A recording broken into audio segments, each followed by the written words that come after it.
Araw-araw, oras-oras may simba. So, bawat oras, ilang libo ang nagsisimba, kapatid. Lalong-lalo na sa araw ng linggo.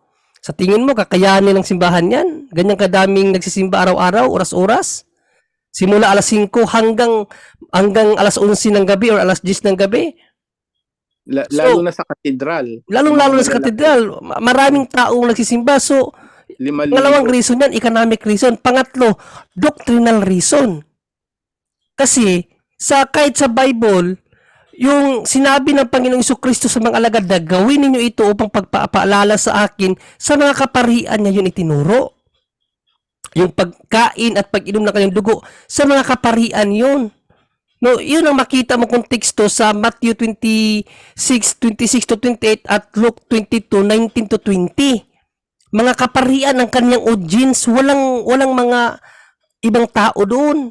Mga kaparian lang. Pero nung nangaral na siya sa mga tao, sa madla na siya, anong sinabi niya? Basahin natin ang sinabi niya sa John 6, no? Kahit katawan lang, bro, enough na, magkaroon ka na ng buhay na walang hanggan. O, basahin ko sa iyo, John 6, 50-51. Basahin ko sa iyo. Ito ang doctrinal reason na kahit katawan ng ating Panginoong Jesucristo, enough na siya, magkaroon ka ng buhay na walang hanggan. Pero dun sa mga pari natural, ipapagawa niya yung kasi yun ang rito. O, basahin natin. Narito ang tinapay na bumababa sa langit upang ang sino mang kumain nito ay hindi mamatay. Ako ang tinapay na nagbibigay buhay na bumaba mula sa langit. Mabubuhay magpakailanman ang sino mang kumain ng tinapay na ito, at ang tinapay ay ang aking katawan ay bibigay ko upang mabuhay ang sangkatauhan. May dugo ba dyan? Pwede ang katawan niya. Kahit katawan lang niya, kapatid, makapagbibigay buhay na sa iyo, no? 58. Sa 58. Ito ang tinapay na bumaba mula sa langit. Hindi ito katulad ng kinain ng inyong mga ninuno sa ilang. Namatay sila kahit na kumain yun. Ang kumakain ng tinapay na ito ay may buhay magpakailanman. Hindi pa ba enough pa sa iyo, kapatid? Ang pananalita ng Panginoong Jesucristo na kahit katawan lang niyang matanggap mo, magkaroon ka na ng buhay na walang hanggan. Enough na ba yan sa iyo, kapatid, o hindi pa enough? Base sa yung binasa, enough na. So, hindi mali ang simbahan. Mo rin siya, Bro Junri, ang katawan ba may dugo o wala? Isa pa yan. No, kasi logical reason yan eh. Pag sinabi mo kasing laman, bro, pag sinabi mong laman, kahit sa palengke, bumili ka ng laman, may halong dugo yan. May dugo na yun. May dugo na yun. Yan ang logical reason. Ay, di mali na naman ang pangunawa mo, bro. At saka yung mga post... Yes, bro, Tata. Okay, maraming salamat sa magandang sagot, Brother Henry, at impact naman yung sagot. Pero saludo po ko ni Bro Christos Aristi ba yun? Christos Anisti. Anisti, saludo po ko sa brother dahil nagsusuri ka. So, nakita ko nga sa ngayon, nasa magkatuliko na po kayo. So, gunting kuan lang, share ha. Dole, tama naman yun. Kung tingnan natin sa history, panahon pa ni Tertullian. Tertullian isang apostolic father, 211. Sabi dito, attested to observing the anniversary of death with prayers. Moreover, the canons of Hippolytus 235 explicitly mention the offering of prayers for the dead during the Mass. Imagine, panahon pa ni canon ni Hippolytus. Anong taon yun? Mga nasa 3rd century. So, wala pang Vatican I. Ang simbahan ay sa tradition, nag-offer for the dead na during sa Mass. Pangalawa, biblical, kung tingnan natin, Mass in the New Testament is breaking of the bread. Diba? Yun ang misa. So, noon si Jesus nag-institute, may wine at saka yung bread. Pero tapos yan, muli siyang nabuhay. Kung tingnan natin yung Lucas 24:30 hanggang 31, yung naglalakbay sila sa Emmaus, di ba? At pagpasok nila sa bahay, ang ating Panginoon Jesus ay nag-breaking of the bread na naman. So, ibig sabihin, nagmimisa naman siya. At bigla siyang nakilala sa mga alagad. Sa panahon na sila nalakbay, hindi pa nila kilala kahit personal nang nakita yung isang resurrected body ng ating Panginoon. So, yung hindi hindi pa namatay at naban muling buhay at ang Panginoon Jesus. Yun lang ang katawan nakita nila. Pero bakit hindi nila nakilala? Kahit nasa harap nila. Nakilala lang nila pag ang ating Panginoon Jesus ay nagmimisa naman yung breaking of the bread. Nas in the New Testament is breaking of the bread. Ngunit bigla siyang nawala. Ang tanong, wala namang wine ginamit Jesus doon. Bread na lang man. At sa gawa 20, versikulo 7, wala tayong mabasa dyan na ang mga apostol, kapatid San Pablo, nag-breaking of the bread. Wala tayong nakita nga nagamit pa si San Pablo ng wine, di ba? Yun nga, Dahil, idadagdag ko sana kanina, bro, Tata. Ang mga apostol, bro, hindi sila nag-ano ng wine dahil mahal nga yung wine. Hindi maliban dyan, kaya. yan Mm. ang theological dahil yung katawan, real place na yun, may dugo na yun. Wala namang buhay ng katawan, walang dugo. Meron mang dugo, di ba?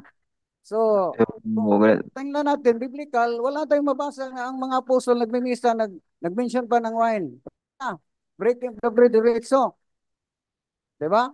So, kung ganito, tingnan natin ang 1 Corinthians chapter 11 verse 26 to 27, ang hindi ano ba yung sa ano yung hindi gaya gaya ano ba yung sa term na hindi lahat ng panahon ay entitled tayo magtanggap ng katawan ng ating Panginoon Jesus. Kaya na mag mag ano yun sa Unang kalibutan. Korinto Oh, no. 11:20. 'Di ba? Ang hindi kumain, ang hindi ay pakibasa na lang kung Brother Angel. Unang Korinto 11, Bro Romel, 27 to 26 20. hanggang 27 para ating ano nga mayroong ordia will sa Greek either katawan or wine ang ating tanggapin. So, basahin po natin. 27 po ba yun, Brother Angel? 27 na lang diretso. Ang sino mang kumain ng tinapay at umiinom sa kupa ng Panginoon sa paraang di karapat-dapat ay nagkakasala sa katawan at dugo ng Panginoon. So malinaw, marami. Yan na lang, Brother Romel. So, ang sa Greek na may veil or either sa tinapay or sa alak o bino, wine. Nagkakasala ka sa katawan or sa dugo. Hindi nagsabi ang San Pablo nagkasala sa tinapay at sa bino o sa wine. Nagkasala ka ba laban sa katawan or sa dugo ng ating Panginoon. So ibig sabihin, katawan, ang tanggapin natin, kompleto na yon brother. Hindi na yon nga kailangan pa inom pa kayo ng wine para makompleto. Dahil real place na yon, buhay na bro, katawan ng ating Panginoon na yan. bro, may lakad pa kasi kami ng mga kasamahan ko dito sa simbahan sa amin kasama si Father. So, yan lang, bro.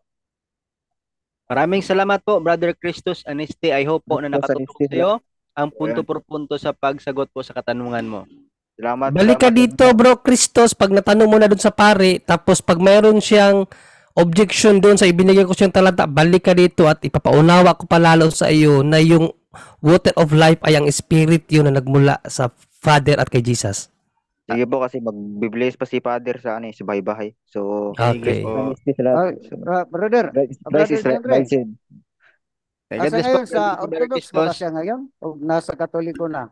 Orthodox pa daw, bro, ta? Bago pa ako na bautismohan ng Orthodox.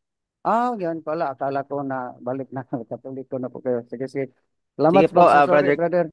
Yan, maraming salamat, Brother Ta at Brother Christos, no? Sana po ay bumalik ka po at huwag ka pong mahiya na mag-message din po individually sa amin po. Pwede ka pong makapag-comment para po sa mas madali pong pag-access ng kasagutan sa katanungan mo po. Yan, maraming salamat din, Brother Angel at Brother Jun Ray. At ngayon po mga kapatid, dako naman po tayo ngayon sa susunod na magtatanong dito po kay Heart KPM. Sister Heart?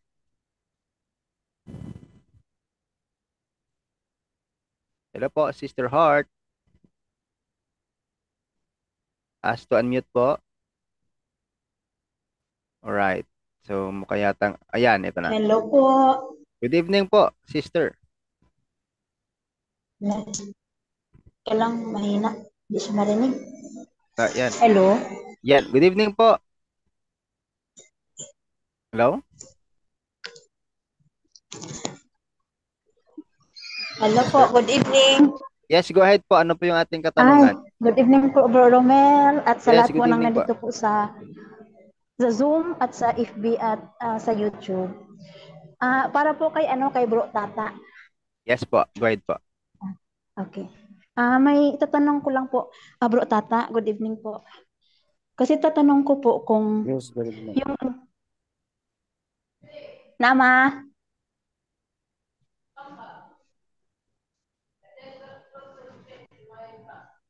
Okay. Kasi po yung friend ko po, may posibilidad po ba na na open po yung psychic ability po niya. Kasi po, yung nakakakita na po siya yung kagaya po yung before namatay yung asawa ko po. Nakita po niya na may lumabas po na anino sa likod sa asawa ko. Tapos kinabukasan po, namatay na po yung asawa ko. Tapos po yung lagi po siya nananaginip ng Sacred Heart, tapos yung kay Mama Mary. Tapos pag iniisip po daw po niya na napagalit po siya sa isang tao, pag naisip po siya kung may mga mangyayari, magkakatotoo po na mangyayari po talaga yung iniisip niya. Tsaka pag parang may siya, parang may misyon na makita na yun ang mangyayari sa isang tao, nangyayari daw po. Tsaka po yung naniniwala po siya sa yung may santo ninyo po ba ay yan lang po muna, Bro Sige, sige Tata, po, yung sige, sige. Sige, Brother Ta, dahil sa iyo po naka-address yung tanong, pwede po bang pasagot? Yes, maraming salamat sa magandang tanong. So, based sa aming experience dito, pag may panaginip niya na magkatotoo, so isa na yun sa batayan natin na possesses. Isa sa uh, example namin dito, isang membro ng DepEd. Yung hindi lang napanaginipan niya nga may sumabog na isang barge sa isang lugar pero hindi niya na pinpip saan nga lugar pero nagkatotoo yung sumabog ang barge dito sa amin. So palagi sa managinip na yung kapitbahay na mamatay magkatotoo. So akala niya gift yun dahil may yung parang may magkatotoo yung anong mga panaginipan niya.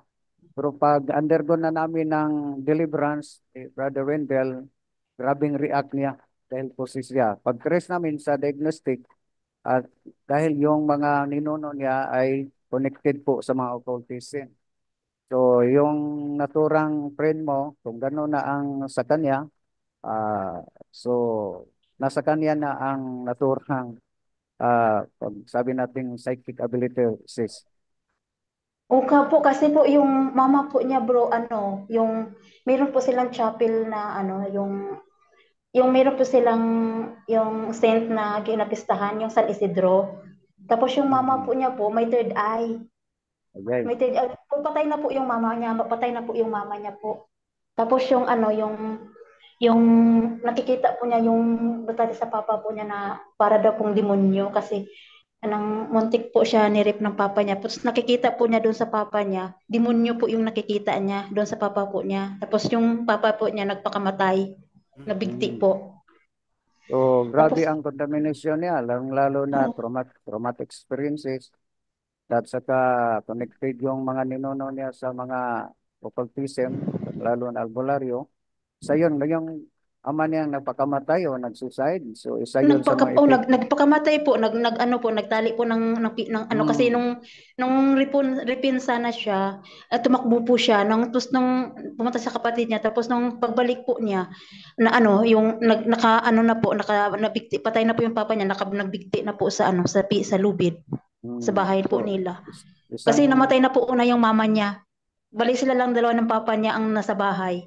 Tapos yung time na yon siya ripinsa na siya. Tapos ngayon po yun nakikita niya sa papa daw po niya is demonyo po. Yung papa niya ang nakikita po niya sa papa po niya. Tapos po Bro Tata, yung kasi dati nung sa Manila pa po siya Bro Tata sobra pong malala na po yung tuhod niya. yung tuhod niya kasi hindi siya nakakatulog, parang may ano siya, parang na yung gahubag bitaw, gahubag yung tuhod, tapos hindi siya makalakad. Tapos yung lagi pong nanghupong. Tapos po, nung umuwi po siya doon sa Negros, yung ganun din po, hindi siya makakalakad. Tapos hindi po siya makatulog. Tapos hindi po siya makakalakad, natutumba na po siya kasi ang bigat-bigat daw po ng katawan po niya. Tapos ngayon po, nung nagpadala po ako ng olive oil, doon. Pinabigay ko po sa kanya. Alam mo po, bro, tata, yung tuhod, pinamassage ko po doon sa tuhod niya. Alam niyo po, yung tuhod niya po naulian. Hindi na po siya mabigat. Tapos nakakalakad na po siya, nakakasimba na po siya. Pero lagi po siya nag-grocery. Tapos nakakasimba na po siya. Tapos nakapag-kumpisal. Tapos nagkalawat na po siya. Tapos yung magaan na po yung ano niya, yung pakiramdam niya. Ngayon po, yun lang ang problema po kasi parang nandyan pa rin sa kanya yung ano kasi ay sana po kasi si Father Darwin pupunta po sa amin bukas doon sa Santa Catalina. May talk po siya bukas doon sa tapos sabi ko punta siya doon. Kaya ang baka po magre-react po kaya yun siya, bro tata, kasi parang malala na po talaga yung ano niya. So, mas maganda dahil hindi pa siya liberated, dahil hindi siya na-undergo ng Hindi pa po. deliverance. Dapat ma-liberate siya. So, mas maganda yung makapunta sa Father Darwin, ma-diagnose siya ni Father Darwin para ma-process siya. Saan ba yun? Sa Bohol pa rin kayo, sis? Santa Catalina po. Pupunta po sila bukas ni Father Darwin Santa Catalina. Nasa Baez po sila ngayon. Bukas po sa Baez Santa Catalina po sila. Sa aming parokya talaga po. Negros. Oo, Negros Oriental po. Santa Catalina. Baez City.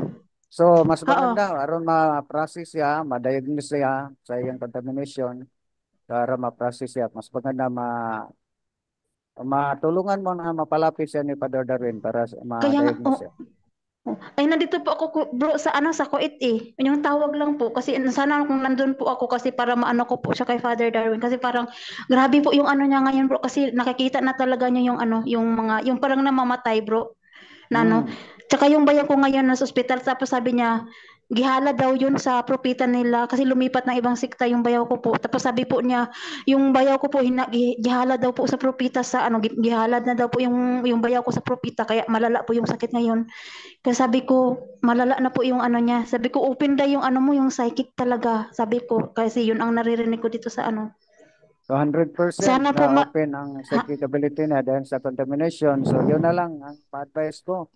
Kung mayroon silang ma-advisean mo sis kahit tawag na lang at hingin mo sa guardian angel mo na matulungan kayo na ma-convince siya para makalapit na Brother David o kaya sa yung appointed exorcist sa Negros.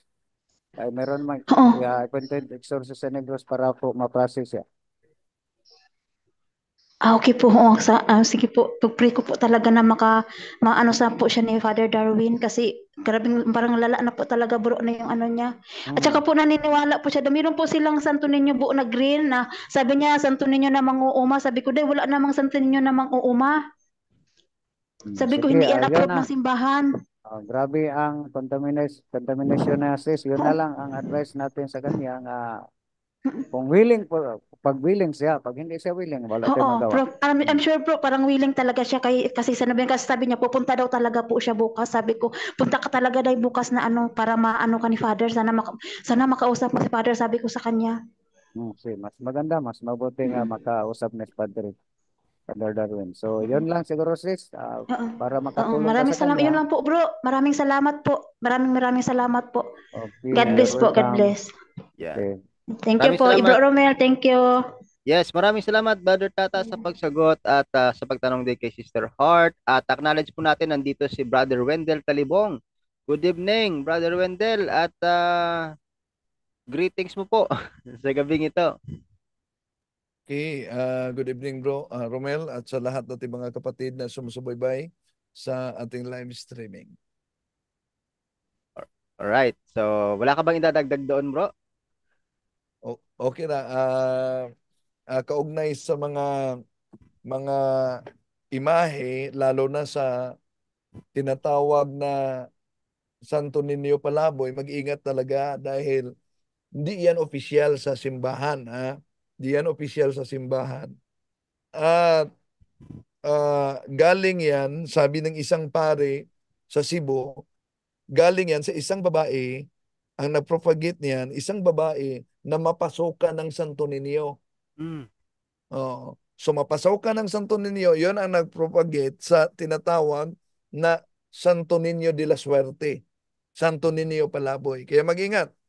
Merong bago lang na ikonsulta sa amin sa isang diocese ito. Dami talaga mga tao nagpuntahan dahil ang imahe ng Birhen Maria ay kinikilala nilang miraculous image sa Mahal na Birhen Maria. So daming mga tao. At dahil daming mga tao nagpuntahan, gusto sana ng obispo at pare na ilipat sa simbahan ang naturang imahe. Ang problema, ayaw ng mga tao. Di nila gustong mailipat. Doon lang talaga sa bahay kung saan nagpuntahan ang mga tao. At naniniwala talaga sila sa imahe dahil miraculous daw, ang daming gumaling. Pero, ito lang, paabot ko sa yung mga naninirahan dyan na may-ari sa imahe, watak-watak na. At nagkahiwalay pa. Di lang yan. No? Meron pang nangyari na yung mabigat na lang na kaso. Mabigat. Di ko lang sabihin dito. So, ngayon, nagtanong sila kung ano sa palagay umano ang imahe. Dahil miraculous, ang naturang imahe ba ay sa Diyos o sa demonyo? Sa pagtanong ko sa kanila, yun palang imahe ay imahe galing sa albularyo. Oh. So kaya, ito ang tandaan natin mga kapatid. Huwag kayong mag-rely sa milagro dahil mapipiki yung milagro. Dapat ang batayan natin hindi yung tinatawag na gift of the Holy Spirit. Mapipiki yon. Ano yung gift of Holy Spirit? Nagpapagaling, even speaking in tongues, even uh, preaching and healing. Pero pwedeng sino man makagawa niyan, ang resulta hindi tayo kilala ng Diyos ng ating Panginoon, San Mateo Kapitulo 7, versikulo 22-23. Pero, dapat ang batayan natin, hindi yung gift, kundi yung fruit of the Holy Spirit. Dahil ang fruit of the Holy Spirit, hindi mapipiki. Ito lang paabot ko sa inyo, basta yung imahe ay hindi sa simbahang katoliko o yung imahe ay galing sa albularyo, delikado na kayo. Yun lang po. Yan na, klarong-klaro yan at maraming salamat po Brother Wendell sa dagdag na kaalaman. At ngayon naman po mga kapatid, dadako tayo sa sunod na magtatanong. Dito po tayo ngayon kay Bangges Renan. Bangges Renan, please go ahead for your question. Narinig ako, bro? Yes, naririnig po. Okay, magandang gabi sa lahat. Itong tanong ko dito sa sa Lucas G13, basahin ko muna sa Bisaya. Tagalogin mo na lang dyan, bro Romel. Yes May po. dalawa akong tanong. May dalawa akong tanong sa talata na ito. Basahin ko muna. Mhm. Lahat ikaw, kurasin, o lahat usab ikaw, Bisayda. Kay kon, kay kon ang mga milagro nahimo pa diha kaninyo sa buhat pa diha kaninyo. Dugay na untang naginulsol ang mga tao didto. Nagpakita niini sa pag-inulsol. Pag-inulsol. Lingkod sa nagsulob o nagbistig sako. o naglibod og abo sa ilang kaugalingon.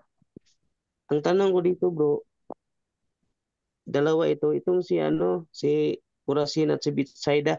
Ano ba ito? Mm, Pangalan ng tao ito or pangalan ng lugar? lugar. Lugar, bro. Lugar ito. Itong anong kaugnayan dito sa sa pagbulibod og abo sa at saka sa sinasabing milagro Sige na po, ibigay nangyari. natin kay Brother John Ray kasi hindi ko talaga naunawaan yung Bisaya. Brother John Ray. Yes, ang tanong kasi niya dyan, dito kay Betsaida at si Corazon, lugar yan kapatid, no? Ano ba ang konteksto niyan at bakit nasabi dito na nakadamit ng sako at po sa abo? Ang pinapahiwatig ng ating Panginoong Jesucristo dyan, nung kapanahunan ng mga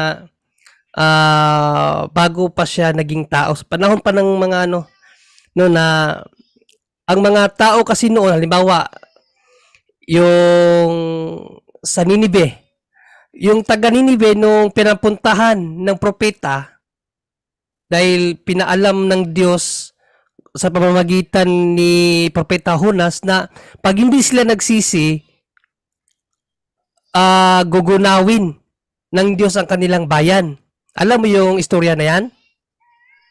Hindi pa. Hindi pa? So, basahin mo yung istorya sa buhay ni Jonas, no? Dahil ang bayan na yan ay napakasama na, yung Ninive. Napakasama na ng bayan na yan para na rin yung yung Sodom at Gomora. So, dahil sa kasamaan nila, pinapuntahan ng Diyos yan ni Propeta Jonas at sinabi sa kanila na magbago sila within 40 days, no? May tagal. Kasi pag hindi sila magsisi at magbago, gugunawin ang lugar nila. So araw-araw doon si Jonas pumunta. Nung unang araw, hindi siya pinakinggan hanggang sa inaraw-araw niya, napakinggan ng kaniyang tinig lahat ng mga taga Ninive kasama ang kanilang kanilang hari. Ang hari nga ang nag-utos na pakinggan yung propeta kasi propeta ng Diyos yan na galing sa mga Hudiyo, no? At ang ginawa nila, nagsisi sila, nagbalik sa Diyos. Ang ginawa nila, nagsuot sila ng sako. Nagsuot sila ng sako, tapos naglagay sila ng abo sa kanilang noo. Tanda yan ang pagsisisi, kapatid. Tanda yan ang pagsisisi. Kaya nga mayroon tayong Ash Wednesday. Tanda yan na tayo ay babalik sa Labok. alabok, no? At tanda ng ating pagsisisi at pagbabalik sa Diyos. So yan ang konteksto ng ating Panginoong Jesucristo na swerte na yung taga Betsaida at taga Corazon kasi ang Diyos na mismo ang nakita nila pero hindi pinakinggan. Kaya sabi ni Kristo diyan, kawawa kayo. Basahin mo sa 14, Bro Romel, anong sabi ni Panginoong Jesucristo? Okay, sa versikulo 14, ito po, sinabi dito, sa araw ng paghuhukom, higit na mabigat ang kaparusahan ninyo kaysa kaparusahan sa mga taga-Tero at Sidon. At taga-Sidon. Kasi yung taga-Tero, taga-Sidon, propeta lang ang pinapunta, nagsisi sila. Yung taga Betsaida at Corazon, Diyos na pumunta sa kanila, hindi pinakinggan. Kaya sa araw ng paghuhukom, mas grabe ang kanilang sasapitin, kapatid. Kasi kung ang taga-Sidon pa, ang nalaman pa ang taga-Sidon na Diyos na ang pumunta, na yun sila, nagsuot na yun ng sako at nagsisi na sa kanilang kasalanan.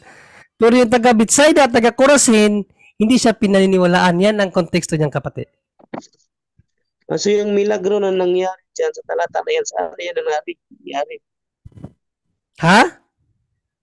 Di ba may sinabing milagro na nangyari dyan sa talata na yan? Yes, kasi ang daming milagro ang ginawa natin Panginoon Kristo. Basahin mga sa 21-25 ng Juan, Bro Romel, na hindi na naisulat.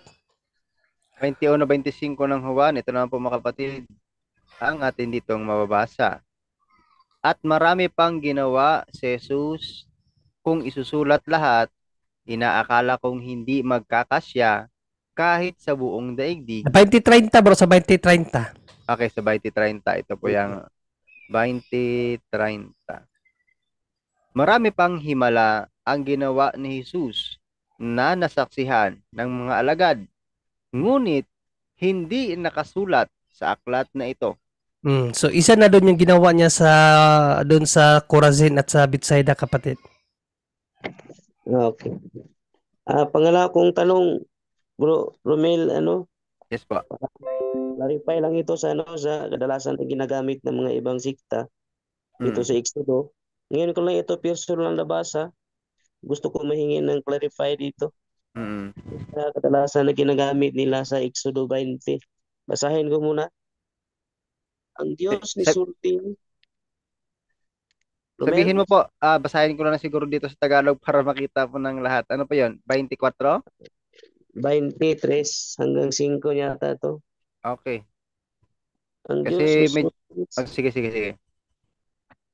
Ang Diyos misulti og mao kini ang iyang giingon. Ako ang Ginoo kay inyong Diyos nga nagkuha kaninyo gikan sa Ehipto, din kamo na ulipon. Ayaw kamo pagsima og laing Diyos, gawas kanako. Bakit ito kadalasan sa atin, dinadamay tayo nila. Samantala ngayon ko lang ito nabasa, nang ibig pala, ang utos pala dito, yung inilabas sa Ehipto. Ano ba itong sinasabi na kayo, kasali ba tayo dito? Sige po, paunahan ko na lang po yung maganda po kasi na sinabi mo yung Exodus 20 verse 3 to 5 kasi by context yan. Kasi yung ginagamit nila po ay yung verse 4 lang. Kapag verse 4 lang, huwag kang gagawa ng imahe ng anumang nilalang nasa langit, nasa lupa o nasa tubig upang sambahin. So it will be referred to general na paggagamit mo nila. Pero kung babasahin po natin yung verse 3, huwag kang sasamba sa ibang Diyos maliban sa akin. Kasi sa original text po ng Exodus chapter 20 verse 4, ang pinagbabawal po dito ay connected dito sa 3 and 5 na ang pinagbabawal po dito ay ang pagsamba sa ibang Diyos, hindi po ang paggawa ng imahen. Ang definition kasi ng idol ay any object or image worship as God. So kapag sinasamba mo bilang Diyos, kahit na anuman, kahit na sino man, so that is idolatry. So idol po yan. Kaya ito ang nakasulat sa Exodus chapter 20 verse 4, no? Sa wikang Hebreo po, ang nakasulat talaga diyan ay idol kung i-translate po sa English. Kaya malinaw po na ang tinutukoy sa Exodus chapter 20 verse 4 ay hindi po ang imahen o sacred images ng mga Katoliko na ginagamit, misuse ng mga ibang sekta ng pananampalataya na nilalabag daw natin ng Exodus chapter 20. Well, in fact, wala naman po tayong nilalabag. Sinasabi pa nga sa katikismo nating simbahan na bawal po talaga ang pagkaroon ng mga idols, no, mga pagsamba sa Diyos-Diyosan.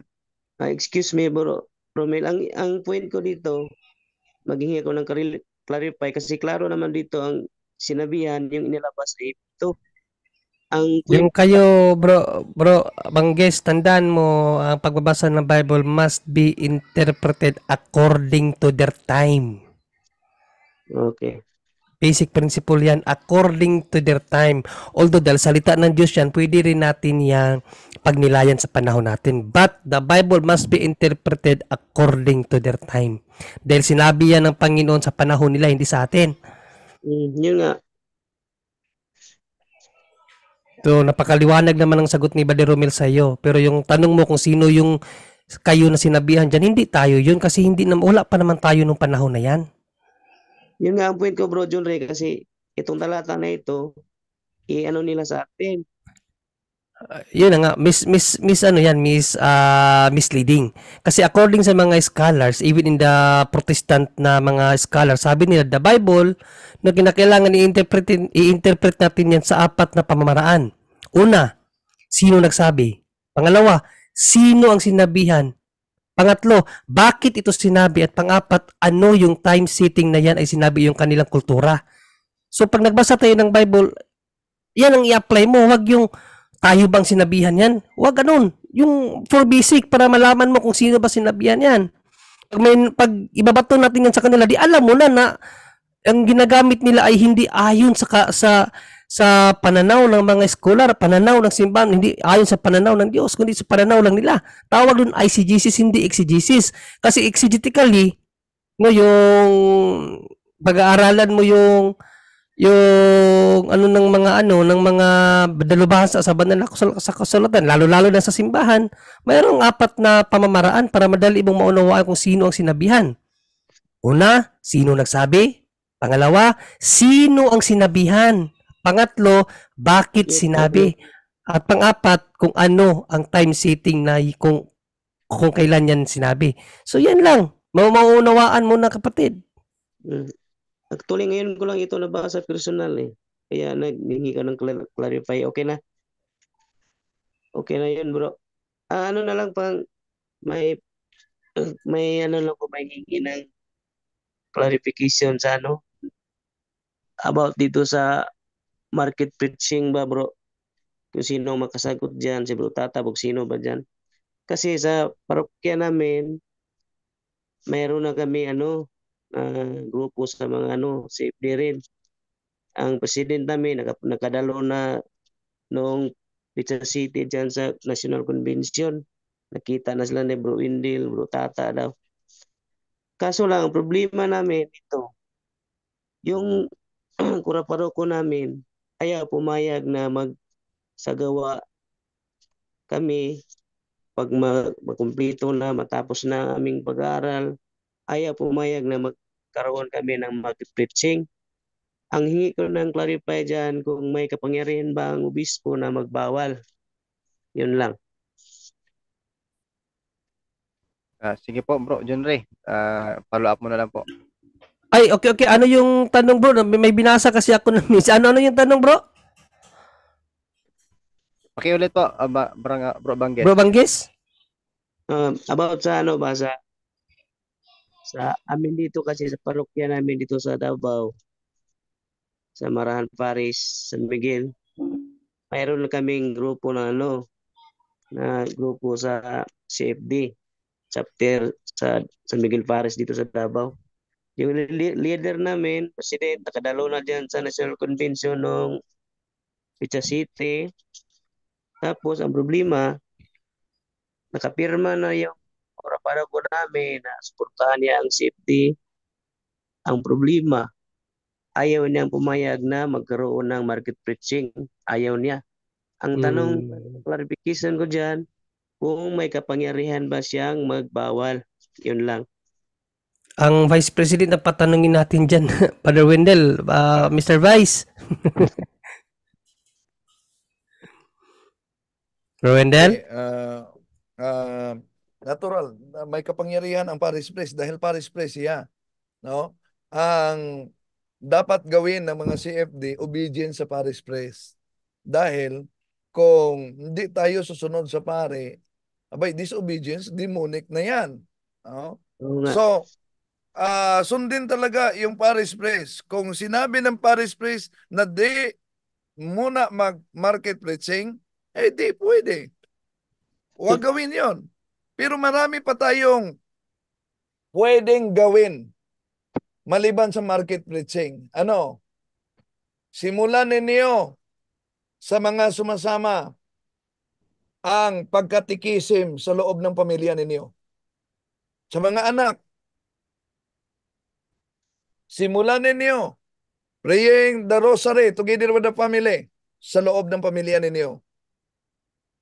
At kung di pa pwede ang market preaching, pwede naman na mag-house visitation kayo sa mga kasamang Katoliko. Ayun ang ginagawa namin. Pwede din na mag-hospital visitation o mag-visitation sa kulungan. Dami pang magawa natin, mga kapatid. Yun lang, bro, Rodin. Maraming salamat, bro. Salamat. Ayun, yun na. Sige po, maraming salamat kay Brother Banggis Rinan sa pagtatanong, Brother Junri at Brother Wendell sa pagsagot din po sa katanungan. At dako na po tayo ngayon sa susunod na magtatanong dito po kay Restituto Baay. Restituto Baay, brother.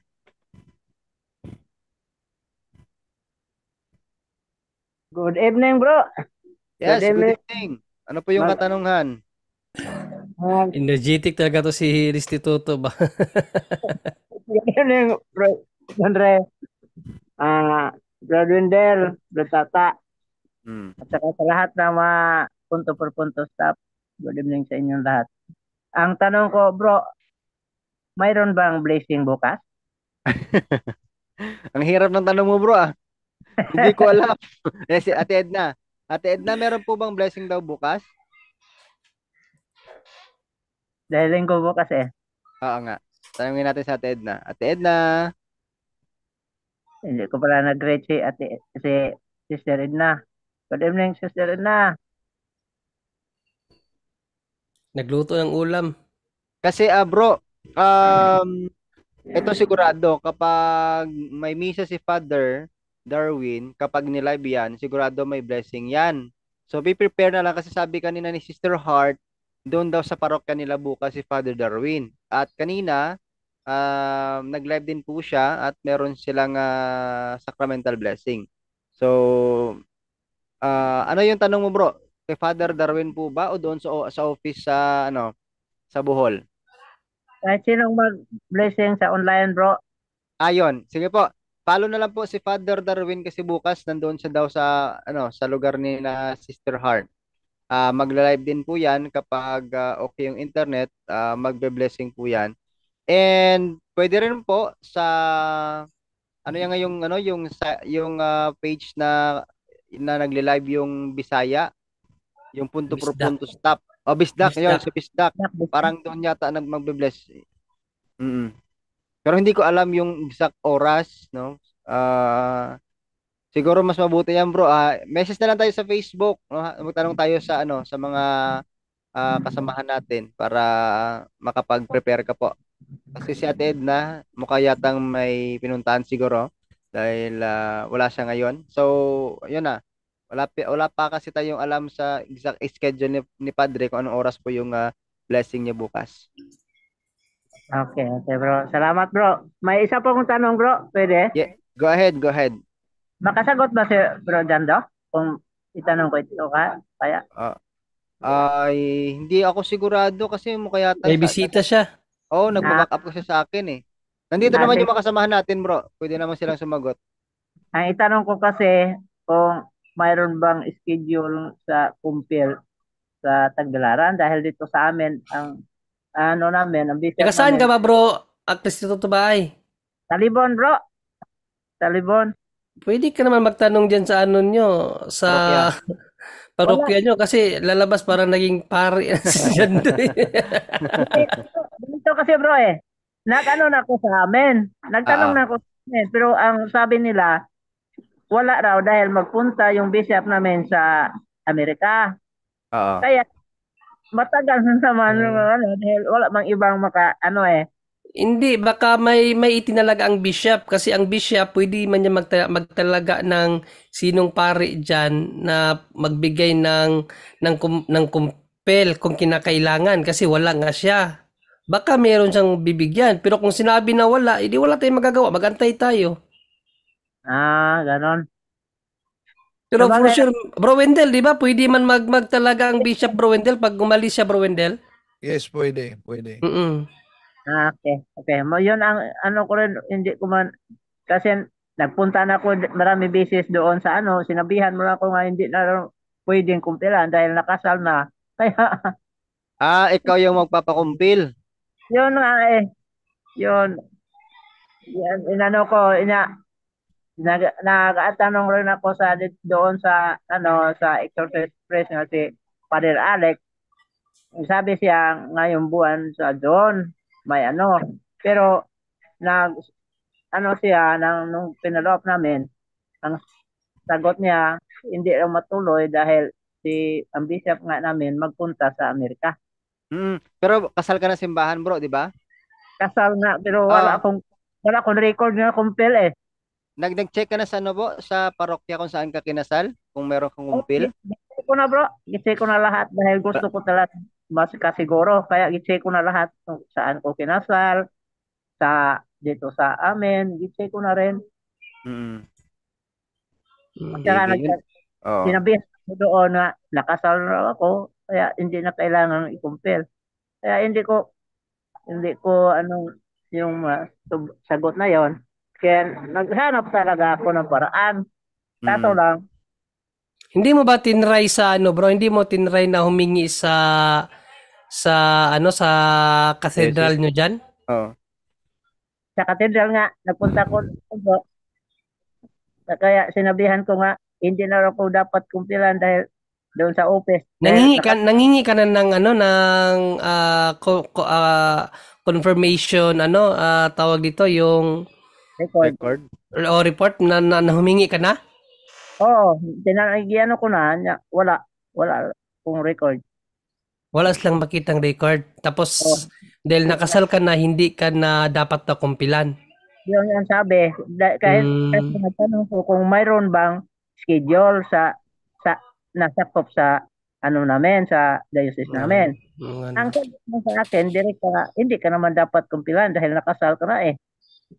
Kaya sabi ko, wala. Kasi, anong panahon ka nakasal, bro? 1989 po, bro. 89 kasi sabi daw, lalo na sabi ni yung isang kapatid natin dito na nasa China ngayon, si sino ba yun? Lin?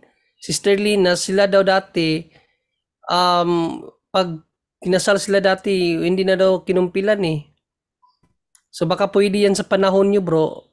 No, baka hindi may hiningi eh. Baka nga nakumpilan na kayo, baka nakalimutan nyo lang siguro. Di, ko na rin sa lugar na kung saan ako kinasal, bro. Wala akong record doon. Wala ka rin compilation. Wala. Compilation, confirmation. Confirmation yan eh. By the way pala, Brother Romel, magpapasalamat lang ako kay Sister Alexa Lee na nagbigay po siya ng 25 Hong Kong dollars. Wow. Maraming salamat, Sister Alexa. God bless po. Sige. So yan na po, brother dito. Kapatid, no, yan na po yung process na lang po tayo, Brother Instituto. Yes. Thank you, bro. Thank you. Salamat sa inyong lahat. Okay, wala ka ng last question? Yun lang ang ko dahil gusto ko talaga makumpilan, pero yan lang, sige, ang Panginoon na lang, basta gustong-gusto ko talaga. Sige po, salamat po and God bless. At maraming salamat din sa mga nagsagot. Yes po. Alright, so dito na po tayo ngayon sa susunod naman na magtatanong. Dito po tayo kay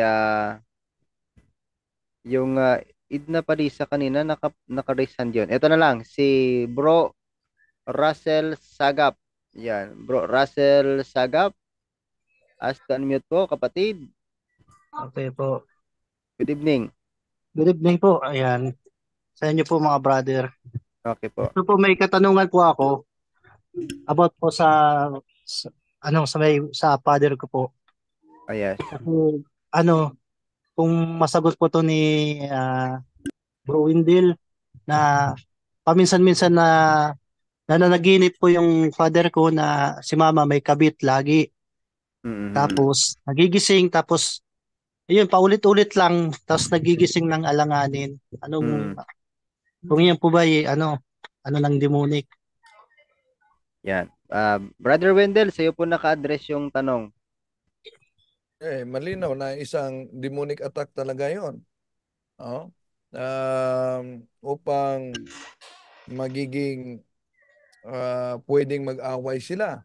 So kaya mag-ingat yan dahil sabi kasi ng mga eksperto, pag ang tao ay tulog, mas naka-activate yung psychic ability at madaling ma-haras kahit tulog. Kaya ang advice na dapat rosary before matulog at maglagay ng holy oil sa noo para di maharas habang natutulog. Nakakalimutan daimon pala. Hindi pala yung holy exercise oil. Yes. Yun lang po yung po. Kasi minsan si Papa kasi palaging mainitin yung ulo. Basta naaalala yung mga nakaraan ni Mama, mga ganyan, tapos inisipan na may kabit. Pero wala naman sa ano lang nung napapaniginipan lang, yun lang. O na ang spiritual war kasi natin, spiritual na digmaan, ay parang boxing ito. Kung saan ka mahina, doon ka tatamaan hanggang talagang ma-knock out ka. So siguro nakita ng demonyo ang kahinaan. Halimbawa, nakita niya na may pagsisilos. So doon siya tinitira. Yun ang posibilidad. Ito pa pong pangalawang katanungan, Bro Wendell. Kasi nung naikwento sa akin ni Mama, si Papa, na ano po yan, nagayuma ng may nakakagusto ng babae. 25 years na nakaraan. So, nakumpisal na po yun, pero naaalala pa rin yun ni Papa. So, may posibilidad ba na natanggal yung sumpa kahit kinumpisal na? O na, di pa tayo sigurado kung totoo bang nagayuma. No? Maliban lang kung dadaan yan sa proper diagnostic interview and diagnostic prayer. So di pa tayo makasiguro yan. Ikalawa, ang sacrament of reconciliation, ang pangungumpisal, paulit-ulit nating sinabi dito, one good confession is equivalent of 100 solemn exorcism. So ibig sabihin, kahit poses pa, pwede nang maitaboy ang demonyo sa pamamagitan ng tunay na pangungumpisal. Pero ang tanong, bakit may mga kaso na poses nangungumpisal, pagbalik poses pa rin? Dahil yung act of contrition kasi, ang tunay na pagsisisi sa kasalanan, mahirap yun. Okay. So, ano po, yun lang po yung naitanong ko po. Alright. Maraming salamat, Thank you Brother po, Russell Wendell. Saga. God bless po. At maraming salamat din kay Brother Wendell sa kanyang pagsagot. At dako naman po tayo ngayon mga kapatid dito sa susunod na magtatanong dito po kay Tonton Balugo. Brother Tonton? Magandang gabi po, Brad Wendell. Magandang gabi po sa inyo, Brad Angel, Brother, ano po. Go ahead po, ano po yung tanong? May katanungan po ako, Brad Wendell, kung saan po mababasa sa... Brad Romel lang, Brad Romel. Sige lang bro. Go ahead lang. Okay. Si Brad Wendell po. Okay, Brad Wendell, sige po. Kung saan po ba mababasa sa Catechism of the Catholic Church ang pagbabawal ng frat hazing? So, si Brad Wendell talaga ang inintay kung makasagot niyan. Sige po. Sige po, dahil Brad Wendell, ikaw yung naka-address, no? Sa'yo pa rin. Ano daw? Ano yung bro? Hindi ko kasi maunawaan yung ano yun. Saan mabasa sa Catechism of the Catholic Church na? Frat hazing po. Na bawal mag-frat hazing. Frat hazing. Frat hazing daw, Bro Wendell. Frat hazing. Yeah. Yun ang sa Catechism of the Catholic Church. No? Yes po. Wala tayong litra por litra talaga sa fraternity, lalo na hazing. Pero kung sa batas, merong ipinagbabawal yan. No? Batas kaugnay sa hazing ng fraternity. Nasa Republic Act number 8049. Pero sa Catechism of the Catholic Church, wala tayong mabasa na may binanggit na fraternity, hazing sa fraternity. Ano po yun, Brad Wendell? Republic Act 8049.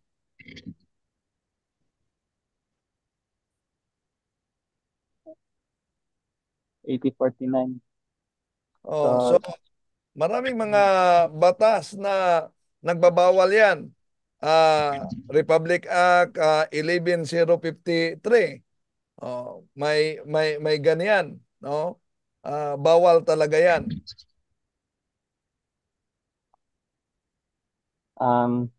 Pangalawang katangunuhan ko po, Brad Wendell. So since muntik ka na akong ma-convert sa Baptist dati, high school pa ako noon, third year high school pa ako. Tapos may isang pastor na nagsabi sa akin na yung yung Panginoon, hindi ako karapat-dapat magpatuloy sa iyo. Ngunit sa isang salita mo lamang ay gagaling na ako. Tapos ang sabi pa niya sa akin na tinanggihan daw natin si Jesus Christ. So ano Dahil? po dahil daw kumakain tinatanggap daw natin yung katawan ni Kristo. Wala daw nakasaad sa Biblia yung ganong salita. Okay, maganda yan. Sige po, bigay natin para makapagpahinga si Brother Wendell, bigay natin kay Brother Angel. Brother Angel, as a lay minister.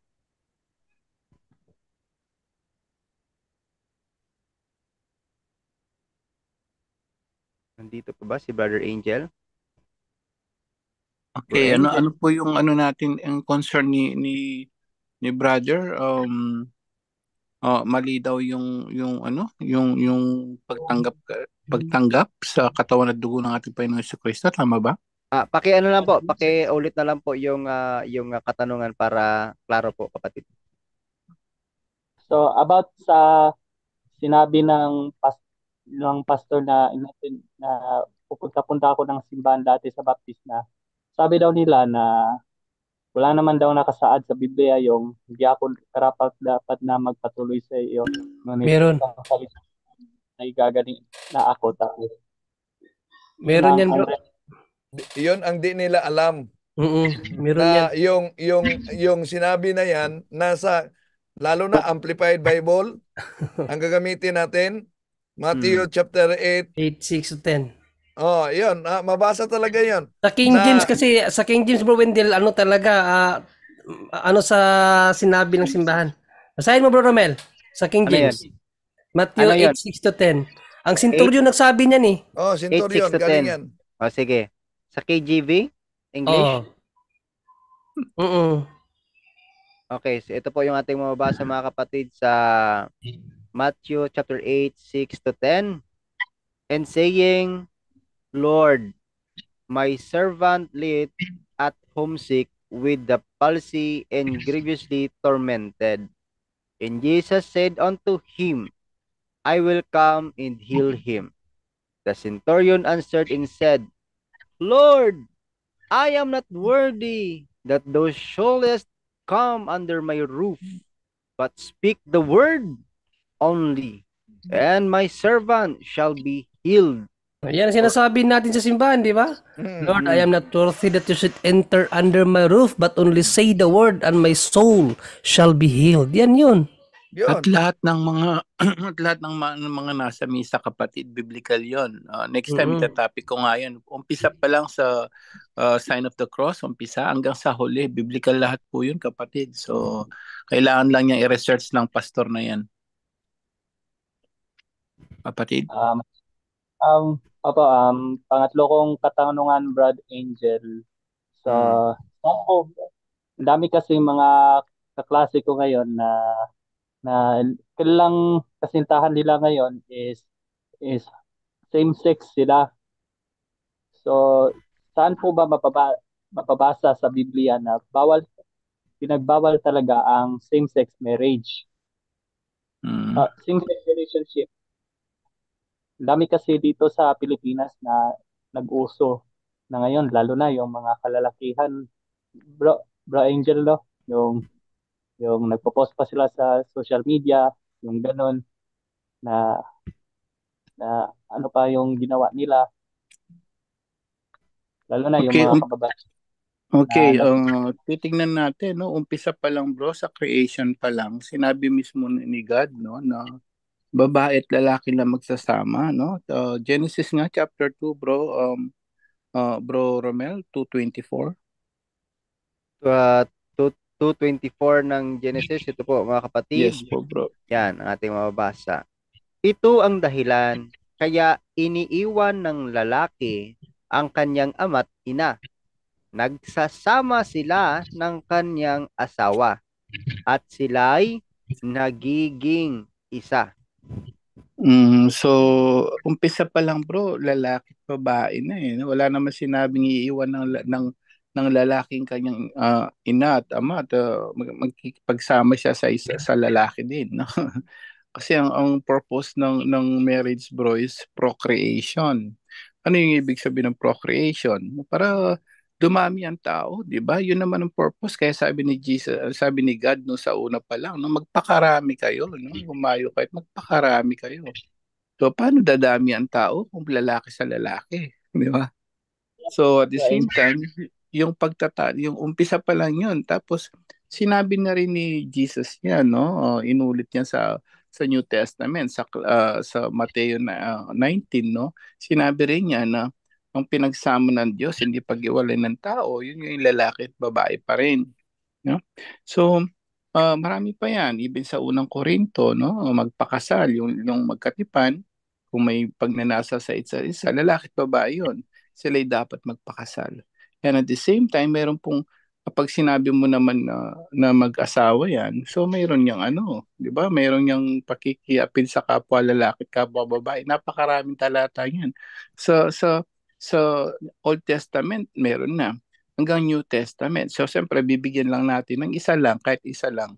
Unang Korinto nga bro, chapter 6, verse 9 to 10. Okay, unang Korinto 6:9-10. Ito naman po mga kapatid. Ang ating mababasa. Hindi ba ninyo alam na ang mga makasalanan ay walang bahagi sa kaharian ng Diyos? Huwag ninyong dayain ang inyong sarili. Ang mga nakikiapid, sumasamba sa Diyos-Diyosan, nangangalunya, nakikipagtalik sa kapwa lalaki o kapwa babae. O dyan, post tayo na po dyan, no? So, yan lang, yung 9 na yan, napakalinaw po. No? Walang bahagi sa karya ng Diyos. Actually, next time, meron ako itatopic dyan tungkol sa LGBTQ. Talagang letter for letter talaga. No? Bawal sumiping sa kapwa lalaki, bawal. Yun nga, no? So, biblically talaga, pero hindi bawal po ang magiging ang magiging gay. Ang nagiging bawal po kung sino mang gay na ngayon. Kaya 'di ba mga kaparian, may mga gay tayong kaparian. Pinili nilang maging single. So para mamuhay sa kabanalan, bakla na hindi ka sumisiping. Ang nagiging kasalanan po dito, yung pakikipagtalik. Hindi po mismo kasalanan ng tao kung siya'y tomboy. Wala namang kasalanan yung kalbawa.